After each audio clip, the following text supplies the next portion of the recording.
تو دوستو گزارش کرنا ہے، نکاح کس وقت کروانا چاہیے، یعنی نکاح کے لیے بہترین جو ٹائم ہے، جو وقت ہے، وہ کون سا ہے۔ امام رضا علیہ السلام سے منسوب ایک روایت ہے جس کو سکت الاسلام حضرت کلینی صاحب کتاب اصول کافی میں تحریر فرماتے ہیں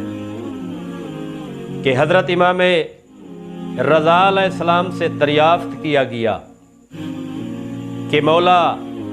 تزویج و نکاح کس وقت ہونا چاہیے، یعنی مولا امام رضا علیہ السلام سے پوچھا گیا کہ مولا نکاح کے لیے کون سا وقت بہتر ہے، کون سا وقت اچھا ہے۔ تو مولا نے اتنا خوبصورت جواب دیا، آپ نے ارشاد فرمایا کہ نکاح رات کو کرنا سنت ہے، یعنی رات کے وقت نکاح کی محفل ہونا، نکاح کرنا پیغمبر اکرم صلی اللہ علیہ وآلہ وسلم کی سنت ہے۔ تو آپ سے وضاحت پوچھی گئی، وجہ پوچھی گئی، مولا رات کے وقت کیوں کرنا چاہیے، دن کے وقت کیوں نہیں کرنا چاہیے۔ مولا نے فرمایا رات کے وقت اس لیے سنت ہے کہ رات لذت و لطف اور سکون کے لیے بنائی گئی ہے،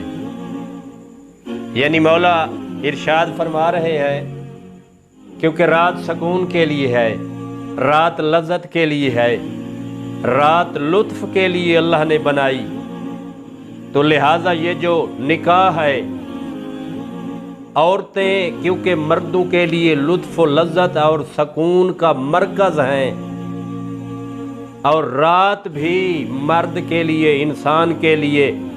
لذت و لطف اور سکون کے لیے بنائی گئی ہے، تو یہ دونوں چیزیں آپس میں مطابق ہیں۔ رات بھی سکون کے لیے،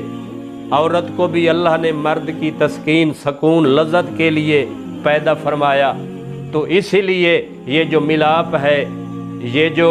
عقد ہے، یہ جو بندھن ہے، یہ بھی اگر رات کے وقت کیا جائے تو باعث ثواب بھی ہے اور سنت بھی ہے۔